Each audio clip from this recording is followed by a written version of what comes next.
여러분의 구독과 좋아요, 알람 설정은 저에게 큰 힘이 됩니다. 여러분 안녕하세요. 지유입니다. 최근에 제 영상의 대다수가 삭제되었죠. 제가 커뮤니티 글에서 한번 전해드렸던 것처럼 유튜브가 정책을 강화하면서 어쩔 수 없이 영상을 삭제해야 되는 상황이 되었습니다. 우리 구독자님들의 넓은 이해 부탁드릴게요. 앞으로 여러분과 더 다양한 책 이야기와 또 더 발전된 영상으로 소통하기 위해서 지금 성장통을 겪고 있는 것 같습니다. 네. 그럼 오늘 여러분께 소개해드릴 책은요.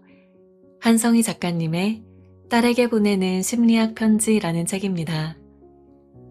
오랜만에 마음이 좀 몽글몽글해지는 그런 책을 읽고 싶어서 이 심리학 에세이를 선정하게 되었는데요. 하나하나 공감 가는 구절들이 진짜 너무 많더라고요. 만약에 우리 엄마가 나한테 하고 싶은 말을 책으로 쓰셨다면 이런 비슷한 내용들이 담겨 있지 않았을까 라는 생각도 한번 해보게 되었습니다. 정신분석 전문의이신 저자는요. 인생에서 맞닥뜨리는 뜻하지 않은 시련 앞에서 좌절하고 또 힘들어하는 사람들을 40년 넘게 만나오셨습니다. 그들의 아픈 상처를 따뜻하게 감싸 안아주고 또 그들이 마음 놓고 울게 해주고 그러면서도 동시에 냉철한 언어로 그들 내면의 문제를 대면하도록 도와주면서 그들이 절망을 딛고 한 발 한 발 앞으로 나아가도록 도왔습니다. 하지만 이런 저자 역시 정작 딸에게만큼은 평범하고 또 서툰 엄마였다고 해요. 딸이 기대와 다르게 행동을 하면 잔소리를 막 많이 하기도 하면서 속을 끓인 날도 많았다고 합니다. 그러던 어느 날 딸이 남자친구를 만나서 결혼을 하겠다고 했을 때 그녀는 깨달았다고 합니다. 오랫동안 진료실을 찾아온 수많은 사람들에게는 해주었지만 정작 30년을 키워온 딸에게는 미처 하지 못했던 이야기들이 많다는 것을요. 그래서 이 책을 쓰기 시작하셨다고 합니다. 정신과 의사로 일하면서 깨달은 것들과 또 엄마로서 딸에게 꼭 해주고 싶은 이야기들을 고르고 또 골라서 일, 사랑, 인간관계, 또 인생 자체에 대한 통찰과 해법을 담은 책입니다. 우리도 오늘 그 따뜻한 응원의 이야기 속으로 지금부터 같이 들어가 보겠습니다. 인생의 마지막에 덜 후회하고 싶다면 딸아, 얼마 전 들은 재밌는 얘기 하나 해줄까? 어느 집에 막둥이가 태어났는데 엄마가 그랬단다. 아가야, 다른 거 필요 없다. 건강하게만 자라다오. 그 얘기를 들은 초등학교 3학년인 첫째가 하는 말. 동생아, 엄마 말은 다 뻥이야. 조금만 더 커봐라. 공부 못하고 건강하기만 하면 구박받아.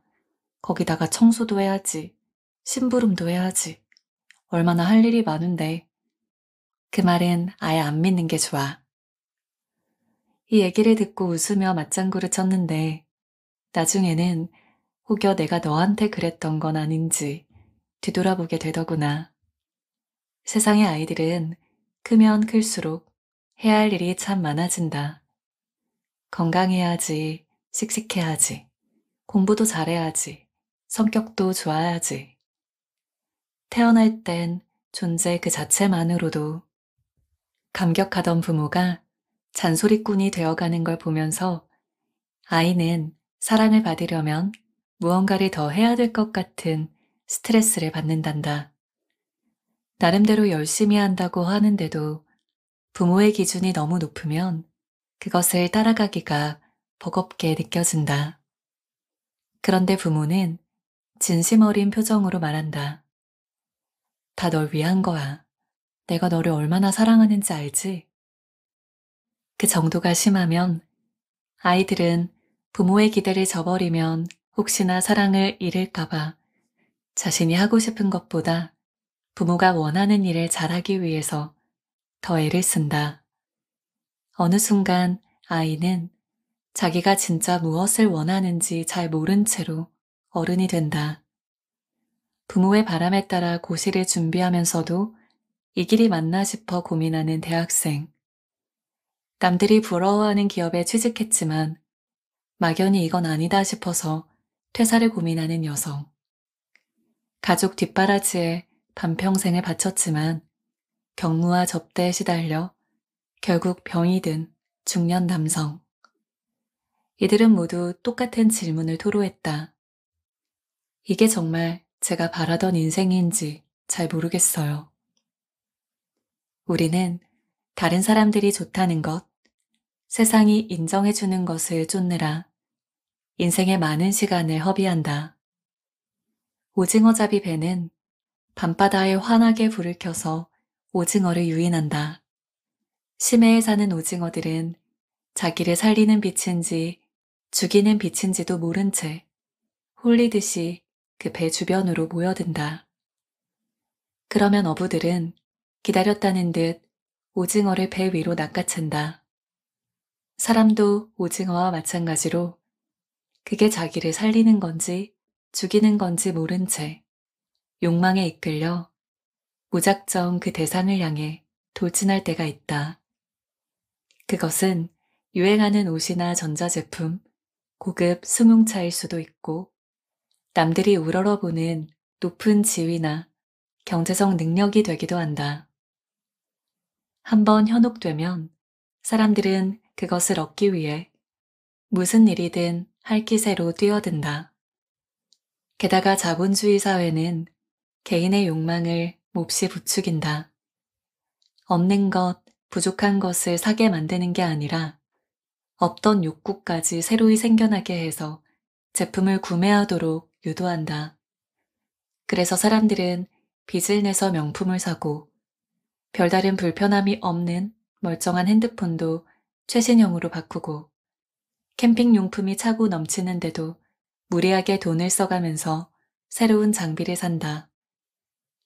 미국의 경제학자인 존 케네스 갤브레이스는 자본주의가 만들어내는 욕망을 풍요한 사회에서 이렇게 표현했다. 사람들에게 소비하도록 가르치는 방식은 너무나 완벽하고 지적이고 고급스러운 것이어서 그의 버금가는 그 어떤 종교적, 정치적, 도덕적 활동도 찾아보기 힘들다. 세상이 우리에게 강요하는 욕망은 너무나 세련돼서 우리는 그것을 마치 원래 스스로 원했던 것처럼 생각하게 된다. 그래서 락탕은 지금 당신이 욕망하는 것이 진정으로 당신이 욕망하는 것인가 라고 물은 것인지도 모르겠다. 우리가 가진 욕망의 대부분이 자신의 욕망이라기보다는 타자의 욕망에 가깝기 때문에. 돌이켜보면 우리는 언제부턴가 나보다는 보여지는 나로 살도록 훈련되어 왔구나. 나 자신의 욕구보다 다른 사람들의 인정과 박수 소리에 민감하게 반응하고 그에 맞추어 살아왔던 것이다. 어릴 때는 엄마의 칭찬을 받기 위해서 공부를 하고 학창 시절에는 친구들에게 인기를 얻기 위해서 애를 쓴다. 좋은 대학, 좋은 직장에 들어가려는 것도 알고 보면 그렇게 해야 남들의 부러움과 선망을 받는다는 점이 큰 몫을 차지한다. 사실 타인의 인정만큼 행복한 것도 없다. 칭찬을 들을수록 더욱 그 일을 잘하고 싶어진다. 그렇게 주변 사람들의 인정과 칭찬은 인간의 행동을 구조화하기 마련이다. 그러나 문제는 내가 정말 무엇을 좋아하고 잘하는 사람인지 살펴볼 기회를 갖지 못한 채 부모와 사회가 원하는 모양대로 보내주는 찬사에 맞추어서 내가 만들어져 왔을 경우다. 자신의 참 모습은 탐구해보지 못한 채로 말이다. 모파상이 쓴 소설 목걸이의 주인공 마틸드는 가난한 집에서 태어났지만 수려한 외모를 지닌 여성이다. 그녀는 하급 공무원과 결혼한 탓에 여전히 가난의 굴레에서 벗어나지 못했고 그런 자신의 처지가 늘 불만스러웠다. 그러던 어느 날 남편이 장관 부부가 주최하는 무도회 초대장을 가져왔다. 마틸드는 상류층 사람들과 화려한 연회를 즐길 수 있다는 생각에 신이 났지만 입고 갈 옷과 액세서리가 마땅하지 않아 고민했다. 결국 부자 친구인 잔느에게 값비싼 다이아몬드 목걸이를 빌려서 파티에 갔고 사람들의 시선을 한몸에 받으며 황홀한 시간을 보냈다. 그런데 마틸드는 돌아오는 길에 그만 목걸이를 잃어버리고 말았다. 그러나 그녀는 차마 친구에게 그 사실을 털어놓지 못했고 결국은 빚을 내어 똑같은 목걸이를 사서 돌려주었다. 그 후 빚을 다 갚기까지는 꼬박 10년의 세월이 걸렸고 그동안 닥치는 대로 일할 수밖에 없었던 그녀의 삶은 남루하고 비참하기 그지없었다. 고단한 세월은 그녀의 아름다운 외모 또한 앗아가 버렸다. 그러던 어느 일요일 오후 마틸드는 샹젤리제 거리를 지나다 여전히 젊고 아름다운 옛 친구 잔느를 만나게 되었다. 마틸드는 잔느에게 목걸이에 얽힌 사연을 말하며 이제 겨우 빚을 다 갚았다고 털어놓았다.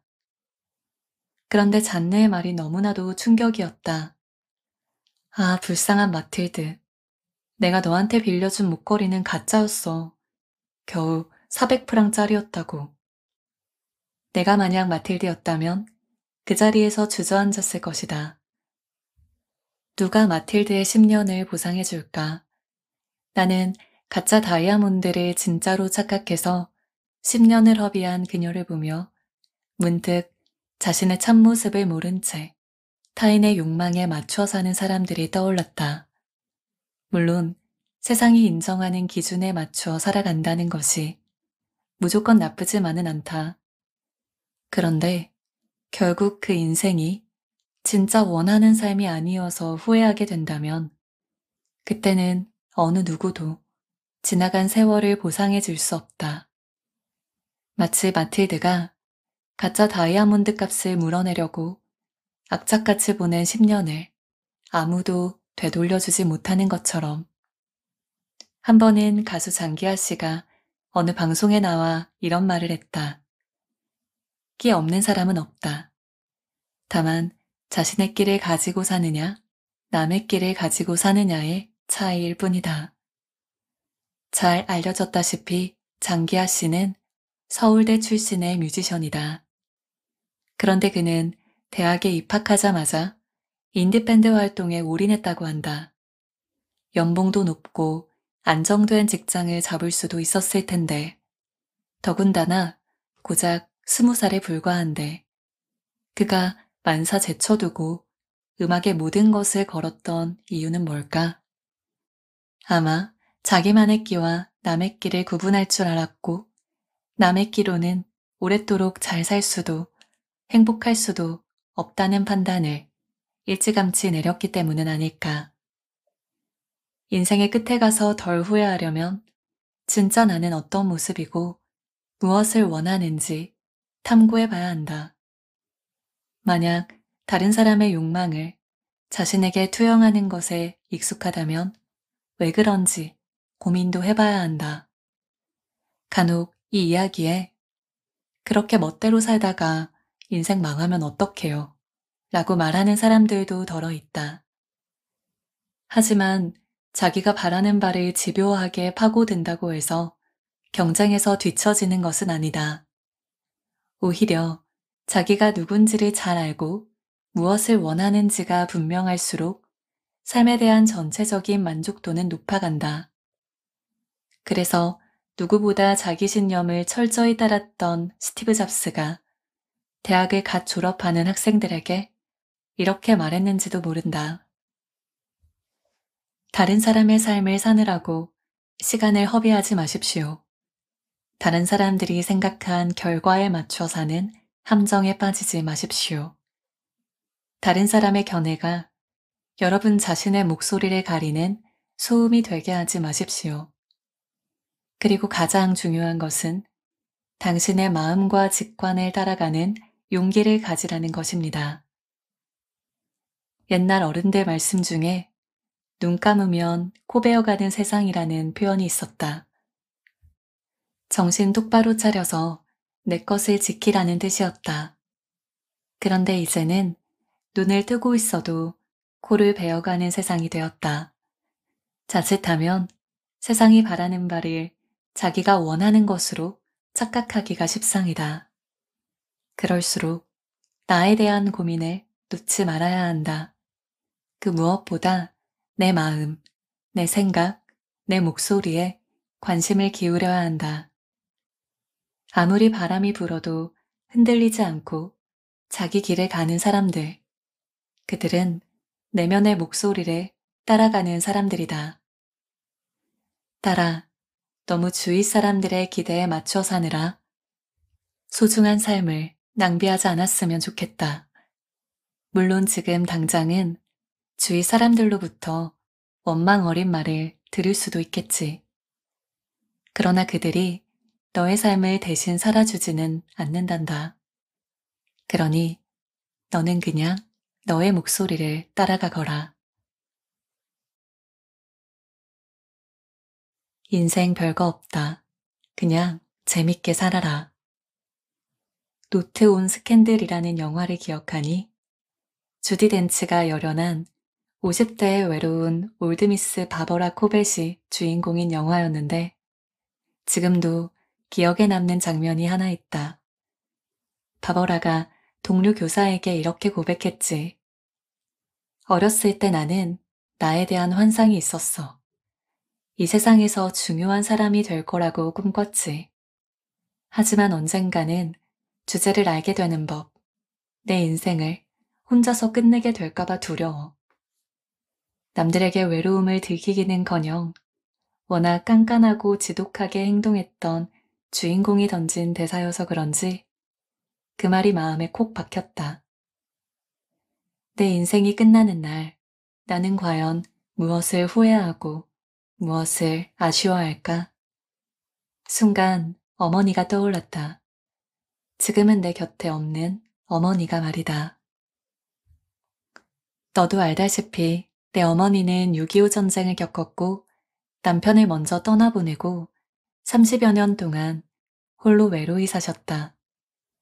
젊어서는 6명의 아이를 키워내느라 새벽부터 잠들 때까지 아이들 뒤치다꺼리에 한시도 쉴 틈이 없었지. 하지만 어머니는 힘든 내색 한 번을 하지 않으셨다. 그래서인지 나에게 남아있는 어머니에 대한 기억은 질경이처럼 끈질기고 강인한 생활력, 지칠 줄 모르는 생명력 같은 것들이다. 나는 외모도 그렇고 성격도 그렇고 어머니보다는 아버지를 더 닮았다고 생각했더랬다.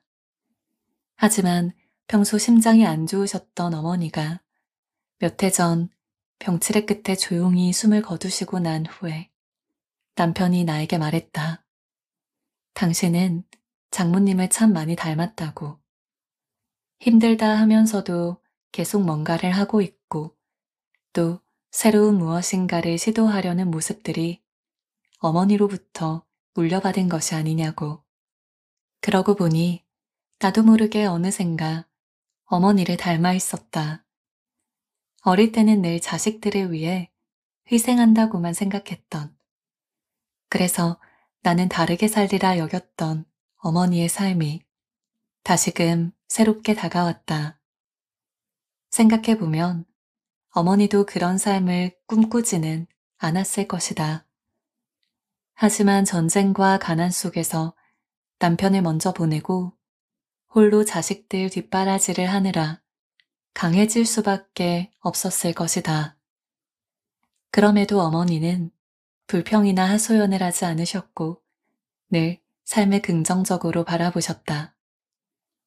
내가 어릴 때 너를 키워주기도 했던 나의 어머니는 내가 힘들다고 투덜댈 때마다 그렇게 말씀하셨다. 인생 별거 없다. 재밌게 살아라. 어쩌면 어머니는 살수록 어려운 것이 우리 인생이지만 그럴수록 삶의 재미를 놓치지 말아야 한다고 강조하셨던 것이 아닐까. 채 10살이 안 되었는데도 삶의 흥미를 잃어버린 아이들이 있다. 그들의 부모는 말한다. 우리 애가 IQ는 125인데 공부는 40명 중에 35등 하고 있고 꿈도 없대요. 그래서 아이를 치료해달라고 병원에 데려오는데 그 아이는 정작 시큰둥하다. 좋아하는 것도 없고 하고 싶은 것도 없고 되고 싶은 것도 없기에 학교에 가서도 시큰둥, 집에 가도 시큰둥이다. 삶의 재미를 잃어버리면 하루하루가 그저 견디는 날일 수밖에 없다. 엄마 아빠가 잔소리하니까 움직이고 선생님이 뭐라고 하니까 움직이는 로봇에 지나지 않게 된다. 모든 인간은 엄청난 호기심과 삶을 향한 에너지를 안고 이 세상에 태어난다. 그래서 아이는 무엇이든 궁금해하고 잠시도 쉬지 않고 세상을 탐험하려 한다. 무엇이든 만져보려 하고 깨물어 보려 하고 맛보려고 하는 것이다. 그렇게 아이는 무한한 호기심으로 세상을 배워나간다. 그런데 무리한 교육과 선행학습, 지나친 경쟁의식은 아이로 하여금 삶에 아무런 재미를 느끼지 못하게 만든다. 지친 사람은 어른이나 아이나 할 것 없이 쉬고 싶어 한다. 아무것도 하고 싶지 않은 것이다. 그 상황에서 새로운 것을 하고 싶다는 의욕이 생길 리 만무하다. 내가 가장 좋아하는 논어의 한 구절이 있다. 아는 것은 좋아하는 것만 못하고 좋아하는 것은 즐기는 것만 못하다. 그만큼 즐기면서 하는 사람은 그 누구도 당해낼 수가 없다. 그 에너지야말로 삶을 이끌어 나가는 강한 원동력이 되기 때문이다. 나이가 들수록 책임져야 할 것들과 해야 할 일들이 늘어난다. 빠르게 변하는 시대를 따라가기 위해 배워야 할 것들도 점점 많아진다. 그러면 누구나 삶의 무게에 지치게 되고 새롭게 배우는 것 또한 스트레스가 되고야 만다. 그럴수록 삶에 대한 호기심을 놓지 않고 재밌게 살기 위해서 애써야 한다. 무엇이든 기꺼이 즐겁게 행하기 위한 방법을 마련해야 한다. 그래서 어머니도 나에게 재밌게 살라는 말씀을 하신 것이 아닐까 싶다. 딸아, 나는 너에게 나중에 어떤 엄마로 기억될까? 바라건대 나는 너에게 멈춰있지 않고 계속해서 성장하려 했으며 순간순간 재밌게 생동감을 지니려고 애썼던 사람으로 기억되었으면 좋겠다. 인생에서 한 번 지나간 순간은 두 번 다시 오지 않는다. 그래서 그 소중한 시간을 불평이나 한탄으로 날려버리는 것만큼 미련한 짓은 없다. 그리고 남들을 이기거나 남들에게 지려고 태어난 것이 아니기에 내 몫만큼 행복하게 살면 그만이다. 그러니 따라 할머니의 말씀처럼 삶 속에서 재미를 놓치지 말아라. 생각지도 못한 고난이 찾아와서 너를 시험할 때, 누군가가 옆에 있어도 외로움을 떨칠 수가 없을 때, 사는 것이 죽기보다 힘들 때, 그 말을 떠올리면 분명 큰 힘이 될 것이다. 네, 오늘의 별밤 라디오는 여기까지입니다. 오늘은 대표적으로 책 속에서 몇 가지만 추려서 소개를 해드렸는데요. 이 책에는 총 37가지의 인생에 대한 카운슬링이 수록되어 있습니다. 경험하지 않은 채로 심리학 지식만으로 풀어쓴 어설픈 충고라던가 또 분석과 해법이 빠져있는 그런 설익은 위로에 머물지 않는 책입니다. 정신분석 전문의로서의 날카로운 통찰이 담겨 있고요.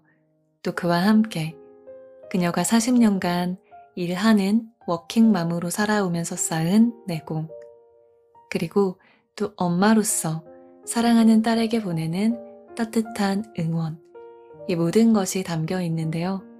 그 어디서도 듣지 못할 수 있는 정말 생생하게 살아있는 심리학 조언들이 가득한 책이었습니다. 저는 진짜 공감 가는 챕터가 너무 많아서 줄을 긋고 또 긋고 앞으로도 계속 펼쳐볼 것 같은 그런 책이었어요. 우리가 살아가는 동안 부딪히게 되는 삶의 문제, 그리고 또 마음의 문제에 대해서 진정성과 현실성을 모두 함께 견지하면서 새로운 대안을 제시해주는 내용이어서 책을 읽으면서도 저도 모르게 탁 무릎을 치는 순간이 많더라고요. 제가 나중에 엄마가 된다면, 그 아이가 크면, 성인이 되면 제가 꼭 한번 선물해주고 싶은 그런 책 이야기이기도 했습니다. 여러분도 저와 같이 따뜻한 공감을 할 수 있었던 그런 시간이었기를 바라면서요. 저는 다음 이야기로 여러분께 또 찾아뵐게요. 모두 오늘도 끝까지 들어주셔서 진심으로 감사드리고요. 오늘도 편안한 밤, 따뜻한 밤 보내시기를 바랍니다. 잘 자요. 안녕.